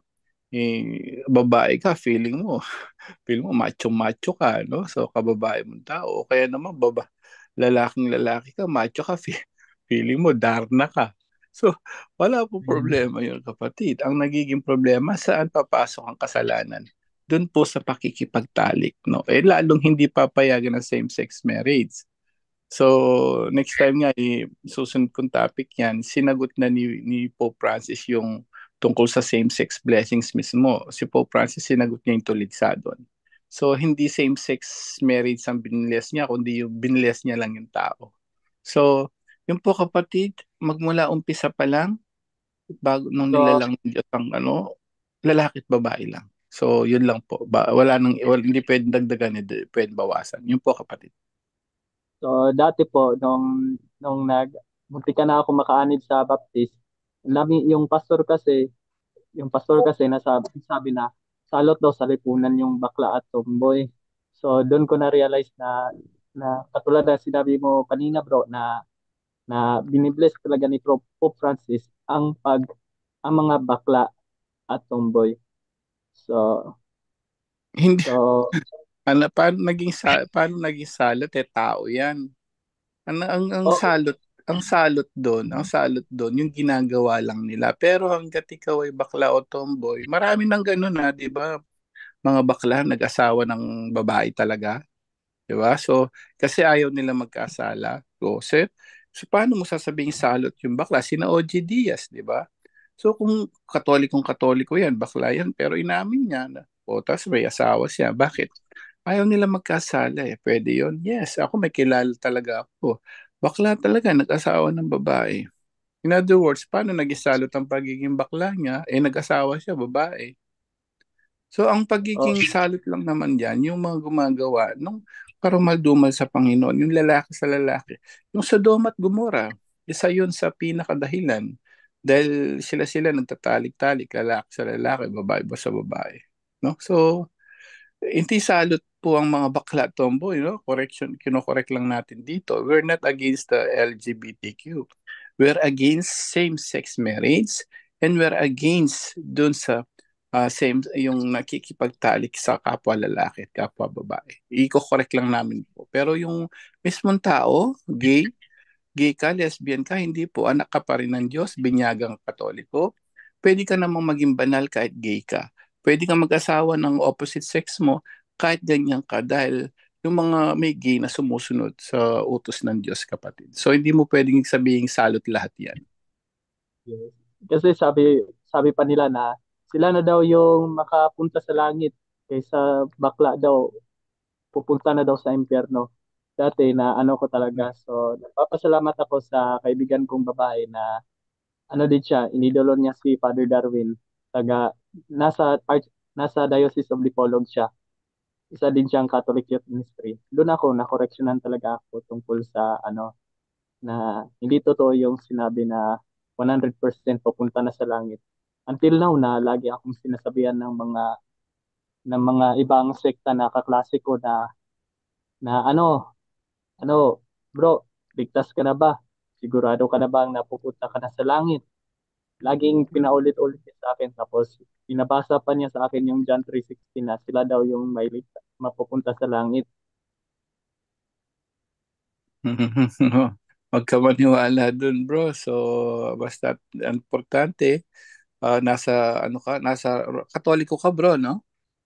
Yes, yes po, Catholic Yeah, Youth Ministry. bawal na ba yun ang pang ano, no, yun ang pag-attract ng tao, so para makaakay, yun yung ano nila. So ingat na ingat, bawal ng Biblia yan, bawal ng mga apostol na makinig sa ibang sekta kasi lalo na kung wala pa tayong alam.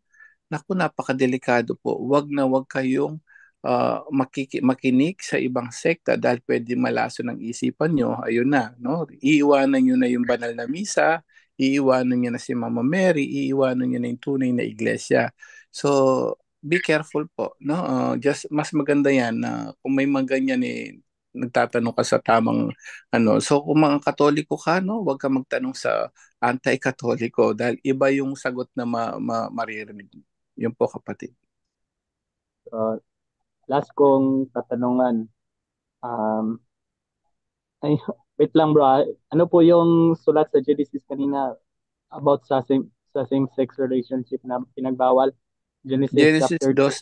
2:24 po. Chapter 2 verse 24. Lalaki at babae lang from the beginning. Walang lalaki sa lalaki. Bakit? Kasi procreation ang purpose ng lalaki at babae ng marriage. And sex is a gift from God. But sex, sabihin mo sa mga tao, sex was have to do it in a right way. Sex is a gift from God but in a right way. Una, sa lalaki at babae. Pangalawa, doon lamang sa loob ng kasal, kapatid. Doon lang gagawin yun. At yung procreation ang purpose para magkaanak po. Hindi just to have pleasure lang. Yun po yung turo na simbahan. So, ang last kong katanungan is, ayos lang po ba na maging tagahanga sa isang tao na iniidolo nila dahil inspirasyon, yung ganon. So, ako kasi bro, isa din ako sa naging member ng Yapsters Club 18 or naging fans ni James Yap which means ex-husband ni Chris Aquino.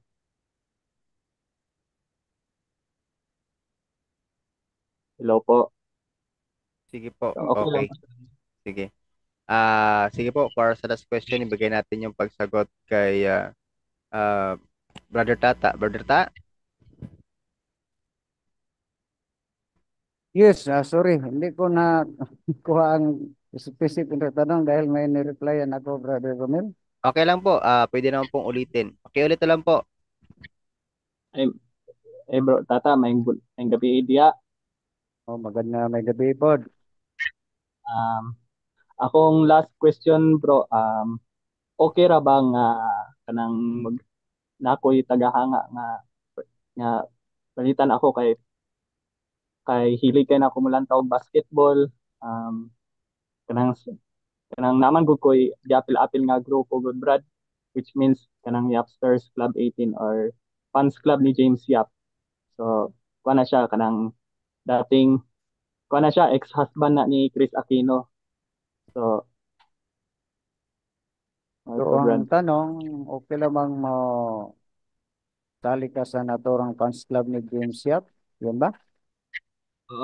Naging fans club na himo kong fans club ni James Yap sukad nga nakita na ko siya sa Manila.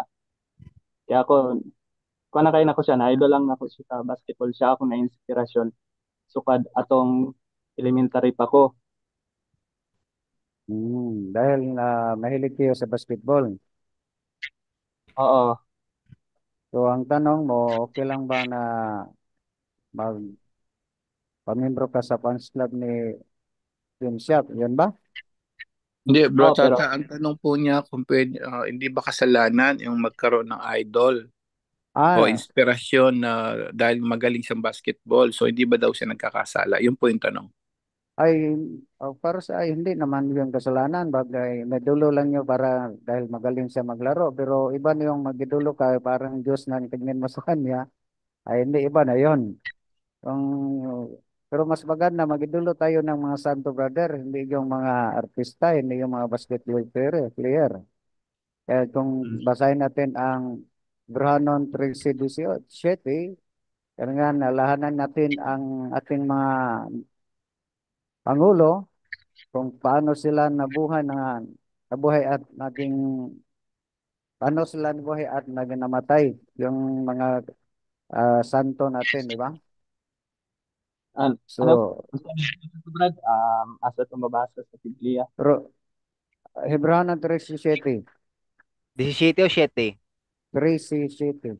Okay, 7 pala. So, alalahanin ninyo ang mga dating namumuno sa inyo, ang mga nagpahayag sa inyo ng salita ng Diyos.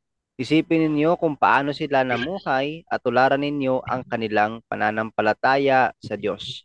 So, yan, ang ating mga yung mga pangulo ng simbahan, lalo yung mga santo, yan ating maging modelo. Mas maganda.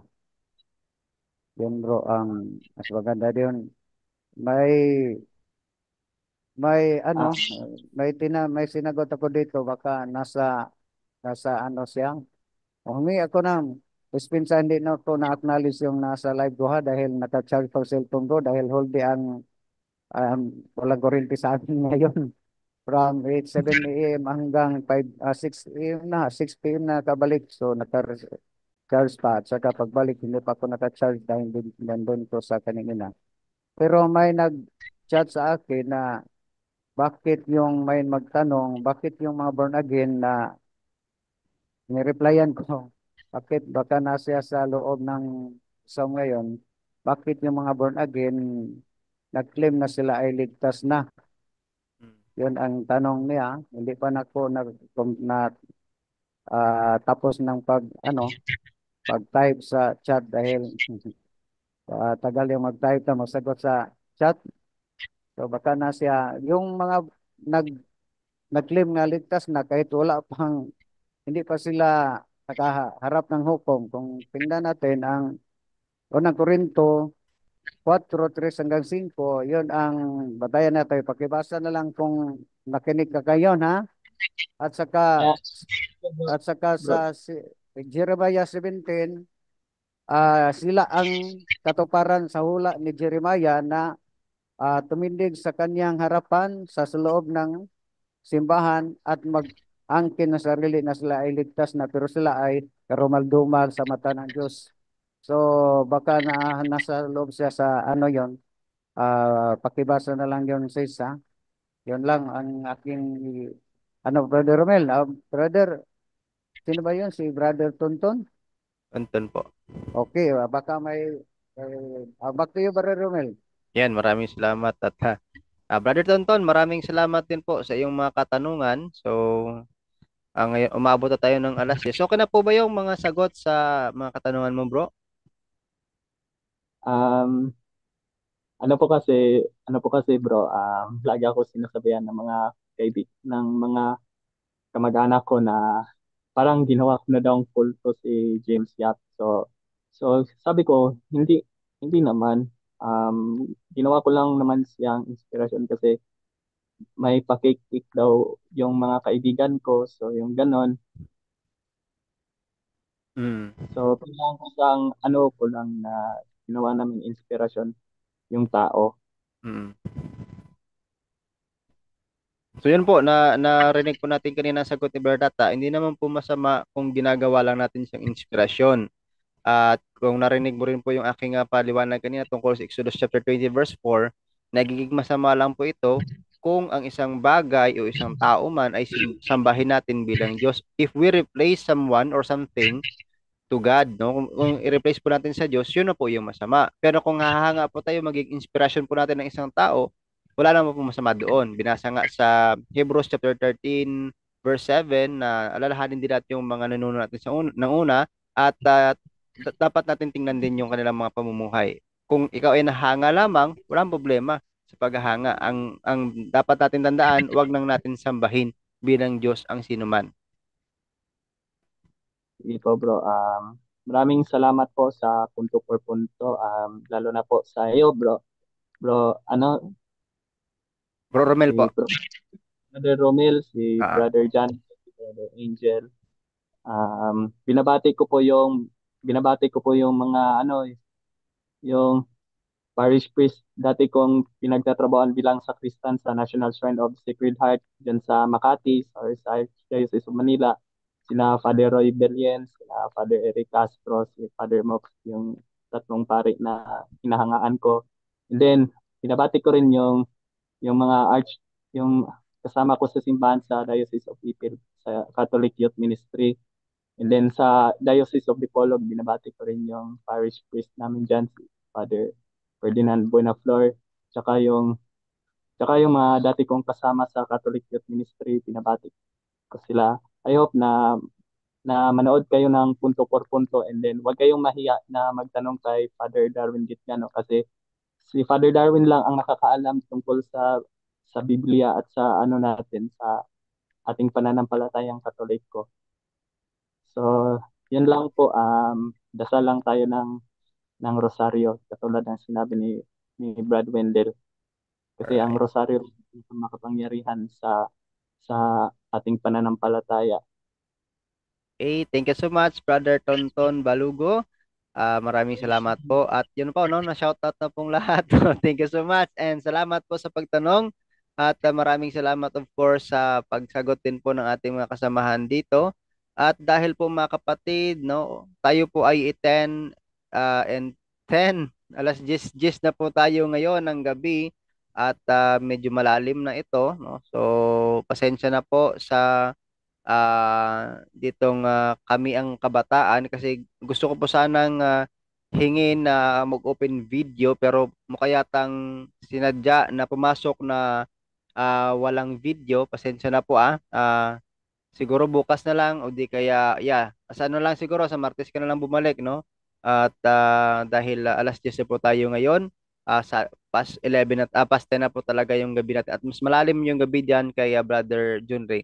So sa ngayon po mga kapatid, dako tayo ngayon sa mga greetings, sa greetings, no? Sa last pasasalamat po, no, sa mga pasasalamat ng ating mga kaibigan, mga kapatid dito po sa punto por punto.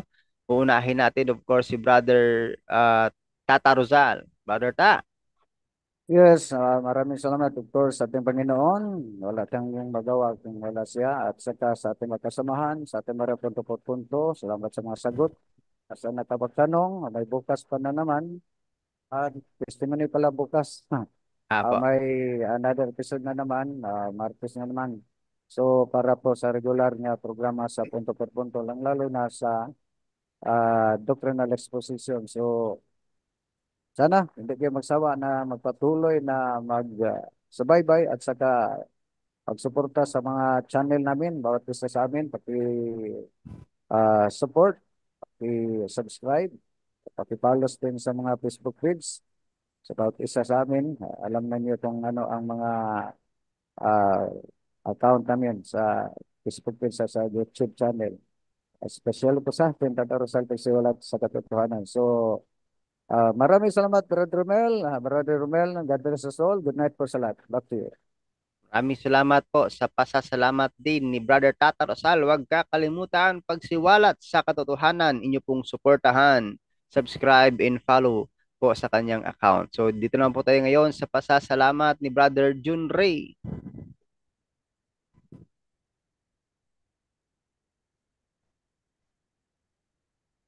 Brother Jun Ray.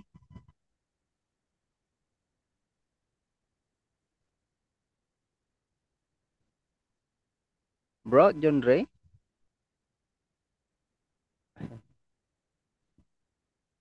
Mukha yatang naka-off. Naka-on naman yung mic mo, bro. Hindi ka naririnig. Alright, sige po. Dito na muna tayo kay Brother Angel sa kanyang pasasalamat. Brother Angel? Yes, muli maraming po salamat sa Diyos, no? Sa pagkakataon muli makapaglingkod sa Kanya, no? Isang malaking karangalan ang tawagin ni Lord para makapaglingkod, no? At sana lahat po tayo makapaglingkod na rin at paalala ng Ebanghelyo sa atin, no? Pag sinasabi ng Panginoon, no, wag mo na natin sabihin mamatay man ako. So sabihin daw natin oo kung oo, hindi kung hindi. At lagi daw tayo maging tapat sa ating sinabing pag oo. Dapat maging tapat ka hanggang wakas. Ang sabi naman ni Jesus, ang manatiling tapat hanggang wakas ay siyang maliligtas. So, paalala po sa atin yun, no? So, oo lang, no? Huwag na sabihing sinusumpa ko, mamatay man ako, bawal pala yun. So, ngayon nalaman natin, no? So, oo lang kung oo, hindi kung hindi. At kapag tinatawag ka ni Lord, laging sabihin, yes, Lord, susunod na po ako. Yun lang po, naway marami tayong natutunan ngayong gabing ito. To God be the glory. Salamat po. Back to you, Bro Romel. Maraming salamat sa pag-host. And good night, everyone.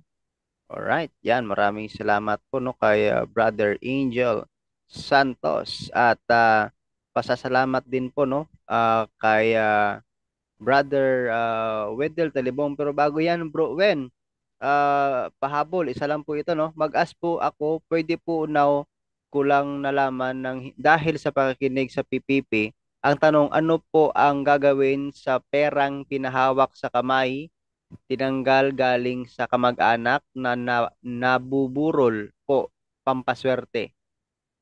Brother Wendell, para po sa iyong pasasalamat at kung pwede po sana, no, pahabol na lang yung sagot.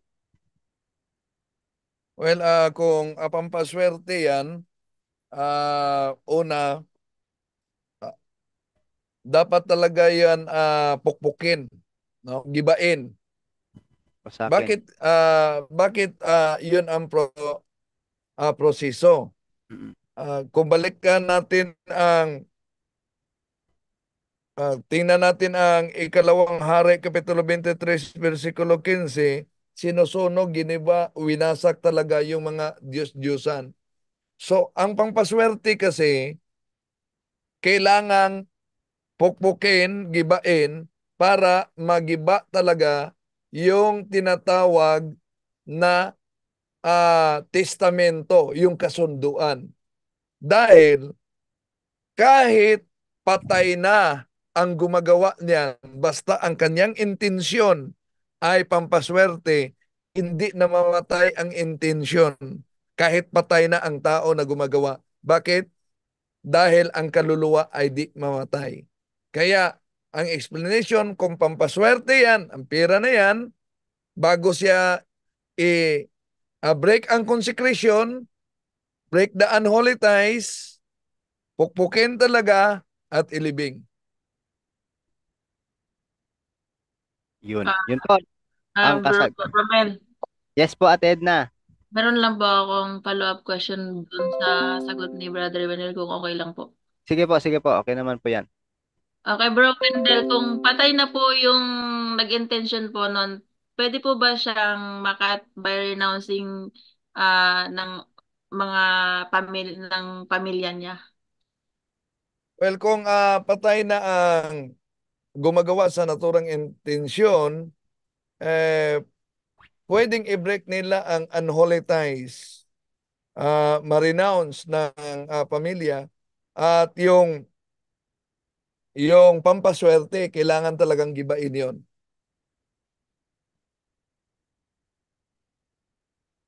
Yun, Oh, Te Eda. salamat po, Brother Wendell. Sige. Sige po, Brother Wendell, pasasalamat po dahil gabi na. Okay. Maraming salamat. Matutulog na tayo. Bro, meron po pala akong message sa inyo yung about sa scammer. Oo. Ito pala kahapon ko lang nalaman na may nag-message sa akin at may nag-reply na ginaya ang aking account. Uy. So, huwag agad-agad maniniwala. Kagabi ko lang yan nalaman nang nag-message si Hilda. May nag-message sa akin, nag-reply, ginaya ang aking account na akala nila ako talaga. Galing Alright. John, maraming salamat. Ate Edna, para sa pasalamat po. Okay po. Bago po magpasalamat, dagdagan ko po dun sa dun sa mga sa nangyaring ganun. Salamat po dun sa nag-message sa akin na naguluhan din po muna ako dun sa message niya dahil parang hindi naging connected ba? Paano nangyari na papadala siya ng ganon tapos ng Brother Wendell din may ibang mention. Tapos nung na-analyze ko, ang layo naman. Kaya sinabi ko sa kanya na wag mo nang gumawa ng ganon kasi i-make sure ko muna kung siya nga ba, si Brother Wendell nga ba yun. Kasi talagang picture ni Brother Wendell yung nakita ko. So yun, bali po dun po sa mga gustong tumulong, pwede pong kumontak sa mga Punto por Punto team para masigurado na sila nga yun yung taong yun. Yun po. Salamat po sa lahat. Salamat sa Diyos na natapos na rin po yung doctoral. See you tomorrow. Sana maraming mag-testimony. Alright, yan. Maraming salamat. Okay, ipaabot lang pala sa akin. Baka itong nanggaya sa akin, ang problema lang, ginagaya talaga ang account ko. Ang problema lang kung ito ay nag-solicit gamit ang pangalan ko. Yan, katulad niya kay Father Darwin nakaraan, di po ba? Merong ganyang issue din na ginamit talaga yung account ni Father Darwin. Yan po, no, for awareness po ng lahat, no? Yan, sinasabi po dyan sa atin ni Brother Wendell na kung meron man diyang nag-message sa inyo, verify po natin sa nagmamay-ari po ng account. Huwag agad na maniniwala. And, yan, sa lahat po ng nakatutok, nakasbaybay, katotohanan na pag-usapan, Facebook at YouTube, maraming salamat po sa inyong lahat sa nagbigay po, nag-send ng kanila pong super sticker at saka sa star. Thank you so much po. At sa Diyos po, ang lahat ng papuri, kadakilaan o pakilalman. At sa atin pong closing prayer, bibigay ko po yan kay Ate Di pa po Edna. nagabay. Bo? Ayun yun. Kala ko hindi na magsasalita. Sige po, pasasalamat kay Brother Tunray. Tinawag mo ba ako ganyan na Bro Romel? Yes po, matagal ako naghintay. Nakatulog kasi ako. Hindi ko na nga pinhalata. Sige po. Para sa pasalamat. Nakatulog ako na naantok ako no. Yun no. Maraming salamat una syempre sa ating Panginoon at sa lahat po ng mga kapuntos no at itong si Think Everyday dito, hindi ko alam kung ano bang hugot nito, gumagamit sa libro ni Bishop James Gibbons no na the Faith of the Fathers, tapos nagkatanong siya kung ano daw ang ginagamit ni Gibbons na talata. Di ko maunawaan yung ano niya, kung ano bang hugot nito, ba't kumukuha ng reference tapos nagtatanong. Hindi ganyan kapatid na Think Everyday no, dahil libro namin yan. ano man ang sabihin ng pari namin, wag ka nang magtanong ng sitas kasi ang mga Katoliko hindi yan Bible alone. Hindi kami Bible alone. Okay? Kaya wrong ka, mali yang tanong mo. Kung walang sitas, walang hindi naman kami Bible alone eh.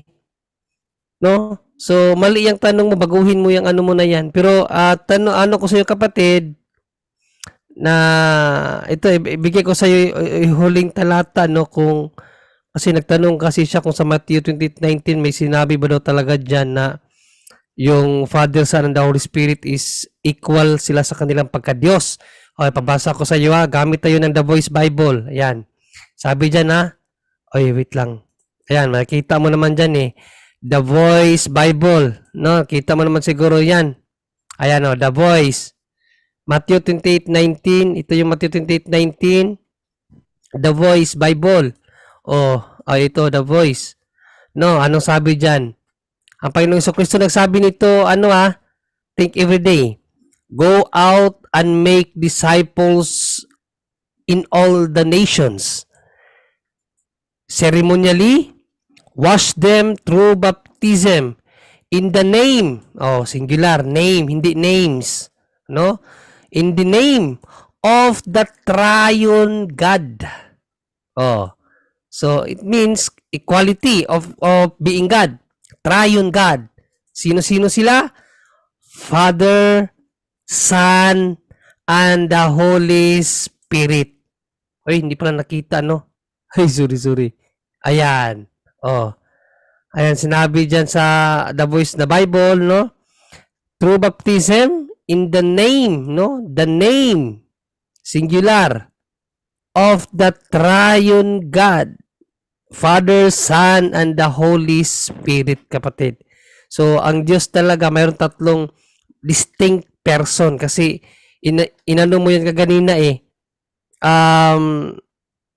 inano mo yan kaganina, sinabi mo yan kung equal ba talaga yung three distinct persons. Yes, according sa The Voice Bible, no, isa yung protestante na Bible yan, hindi yung katoliko. No, in the name of the triune God, the Father, Son, and the Holy Ghost. At sinabi mo pa ganina na hindi sinabi sa Matthew 28:19 na equal ang kanilang pagka-perfect. Okay, hindi nga sinabi diyan, pero don't tell me na sa aral niyo si Panginoong Jesucristo ay hindi perfect. Tapos ang Holy Spirit hindi rin perfect. May problema sa aral niyo, kapatid. No, delikado yan. Kapag hahanapan mo na kinakailangan mabasa na si Panginoong Jesucristo ay perfect, nangangahulugan lang yan na sa aral niyo ang ating Panginoong Jesucristo ay hindi perfect, pati ang Holy Spirit. Iwanan mo na yung aral mo na yan, kapatid. Yan. Maraming salamat kay Black Commando Gaming PH na siya talaga ang nangangamay dito na sagutin itong si Think Everyday. Sa paulit-ulit niyang isang linggo na siya dito, isang linggo na siyang sinasagot ni Black Commando Gaming PH, pero isang linggo na rin ulit-ulit yung kanyang puna about kay Cardinal James Gibbons. No? Ewan ko sa iyo kung hindi ka pa matauhan na Diyos nang bahala sa iyo, kapatid. Think Everyday. Pero welcome ka pa rin dyan kahit na mabahaw yung mga objection mo at hindi ka atrasan ng mga kapatid natin na marunong sumagot na. So maraming salamat pa rin sa iyo. At sa lahat ng mga kapuntos, maraming salamat. At sa mga kaabag, maraming salamat din. God bless all. Back to you, Brother Romel. Yan, thank you so much, Brother. Brother Romel. Ayun pa, may isa pa. Sige, Brother Chando, go ahead po. Si Think Everyday na kung dating daan ka, kung member ka ng MCGI, gawin mo yung sinasabi nyo dati na nung sinasabi nyo niya kami mga Katoliko gumawa ng programa na gaya ng kay Eli Soriano, kayo papasok, kayo magtatanong, pumasok kayo magtanong ka rito sa live. Tsaka kung gusto mo na siya, Bro Jandon, sinabihan na siya ng mga kapatid natin dito na pumasok dito sa Zoom para dito niya ilahad yung mga alam na, no say ano lang to, base lang to sa kanyang wala tong ibubuga pagdating sa live na talakayan. Kasi based sa aking experience ang dating daan, mayabang sila mula sa kanilang puno ni Celi Soriano hanggang sa kanilang membro, puro kayabangan na ginagawa nila. Ang alayan mo, sabihin nila na, gumawa rin kayo ng programang katulad nito kung saan kami naman ang magtatanong at kayo ang sasagot. Narito na ang programang ito. Buhay pa si Soriano, narito na ang programang ito. Ba't walang isa man sa inyo ang matapang ang loob na pumasok? Ano yun? Yabang lang ba yun? Hangin lang ba yun? Siyempre, naalala ko, meron. Yun si Taliser, pero nung muntika na munang makonvert, pinahinto. Pinahinto nila kasi pinagbantaan kung saan siyang lokal. Muntikan mo na makonvert yun, bro eh. Muntikan mo na makonvert yun. Yun na nga. Kabado sila. Sana, hindi sana nagyabang noong unang panahon na gumawa rin kayo ng ganitong programa. Akala kasi nila walang hihigit sa kanilang programa.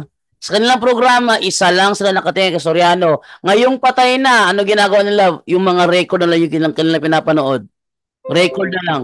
Kasi hindi magawa makapagturo ni Daniel Rason. Ngayon, ito naman tayo ngayon, no? Kung sa tingin ninyo tama yung Bible alone, hinahamon ko lahat ng mga Bible alone, magipagtala kayo sa akin. Ako'y maglalabas ng katanungan, sagutin nyo gamit ang Bible alone, tinatanong masasagot nyo. Kasi mga dating daan, gagamit ng Bible, pag tinanong ko, hindi na makasagot, sabihin walang sinabi ang Bible. Alam mo walang sinabi ang Bible, so anong sagot mo dyan? Hindi, wala akong sagot kasi walang alam ang Bible. Tinanong ko siya, ayon sa Biblia, nakarating ang iglesia sa Antioquia. Tama? Tama. Ayon sa Biblia, obispo ang mamahala sa iglesia. Tama? Tama. Tanong, sino ang unang obispo sa Antioquia? Wala nang sagot. Bakit? Ang kanilang reason, walang sinabi ang Bible. Sa madaling salita, yung kanilang alam, limitado lang. Tayo, kahit walang Bible, alam natin ang sagot. Kasi kaming Katoliko, hindi kami Bible alone. Kayo sagutin yan. Sabi sa Bible, 11:26 ng Gawa, tinawag na Kristiyano ang mga alagad. Ano? Maganda, sabi ni Ting Everyday, bakit taob si Garza kay Bes? Hindi na taobs. Ito lang. Dinaan lang yun dinaan lang ni Eli Soriano sa pasigaw-sigaw yun. Dinaan lang sa pasigaw-sigaw, hindi na. Pero tingnan mo yung argumento nila, di ba ipit na ipit si Soriano. At saka si Soriano napunta sa Santo Papa, sabi niya, kasi antipop ang namahala. Sino antipop ang namahala? Ako pa nakalaban ni Soriano doon, tanungin ko siya, sinong antipop ang namahala? Wala masasagot si Soriano dyan. Mga dating daan, take everyday, hinahamon kita, sagutin mo, sinong antipop ang namahala sa iglesia? Bigyan mo ako ng isang pangalan lang, na siya ang namahala sa iglesia, antipop, bigyan mo ako. Kung makapagbibigay ka, kahit isang pangalan lang, sinong antipop ang namahala sa iglesia? Ako pa nakalaban sa Soriano doon, ako, bugbog sarado yun. Kaya, ito masasabi ko, dahil sa inyong pagka-Bible alone, sola scriptura ninyo, limitado lang inyong alam. Ngayon, Gawa 11:26, nakarating ang iglesia sa Antioquia. Tanong, tinawag silang Kristiyanos doon. Tanong, sino ang unang tumawag sa kanila na Kristiyano sa Antioquia? May sagot ba ang dating daan dyan? Kahit pa si Take Everyday, walang sagot kung sino. Sino? Bigyan mo ko ng pangalan ng specific na tao na nagtawag sa kanila na Kristiyano. Tinitiyak ko, si Take Everyday walang alam dyan. Ayon sa Biblia, ang iglesia... At sa, Bro Jando, ipapaalam ko na lang kay Think Everyday kasi na to siya sa aral yata ni Eli Soriano na maraming Diyos. Next na topic yan, ang itatopic ko, yung maling akala ni Eli Soriano na marami ang Diyos. Yan ang itatopic ko, Think Everyday, na sabi niya, wala akong pakialam kahit pa mayroong nasabi na tunay na Diyos. Kasi ang sabi daw, according sa Salmo 86:2, 86:1 hanggang 6, na maraming Diyos. Sasagutin ko yan, Think Everyday. Baka yan ang paniniwala mo, kaya hindi ka naniwala sa Trinity. Kasi si Soriano kasi, hindi naniniwala sa iisang tunay na Diyos kasi marami daw ang Diyos. Sasagutin ko yan next time. Pero Jendre, ang kanilang kukunin dyan, yung nasa unang Korinto 8:4 ba yun hanggang 6? Kung At saka sa 86, ang ginamit kasi ni Ili Soriano doon, yung sa Salmo 86. ay, Yan ang sagutin ko.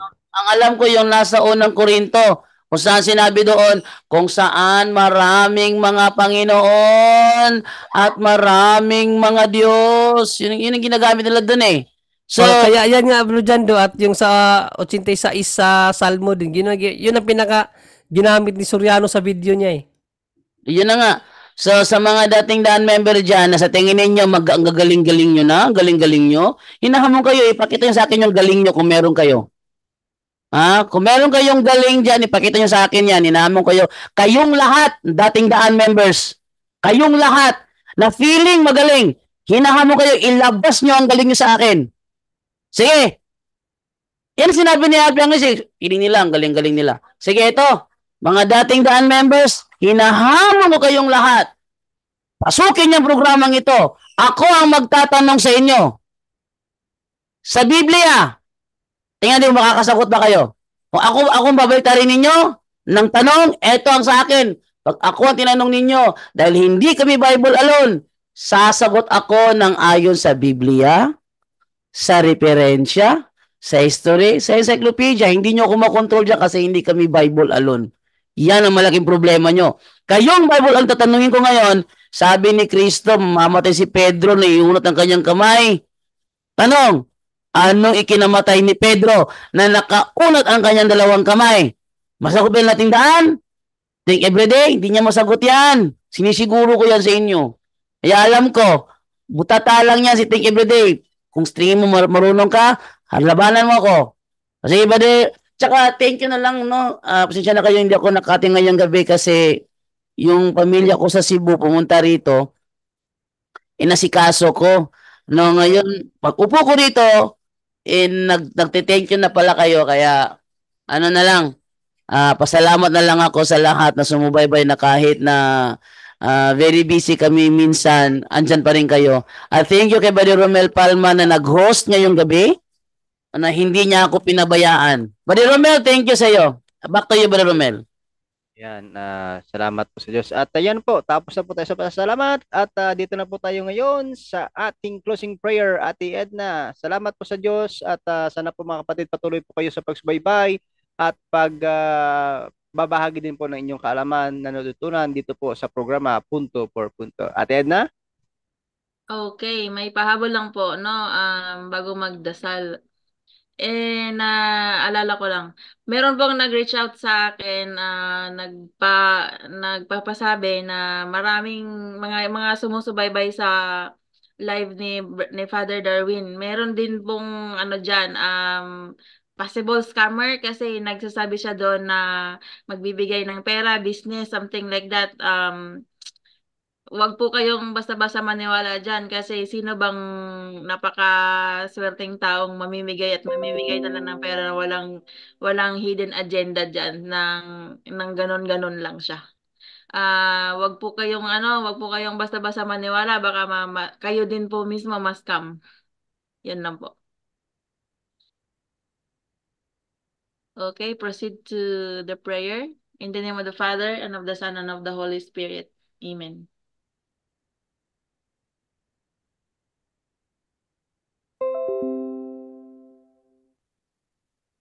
Saint Michael the Archangel, defend us in battle.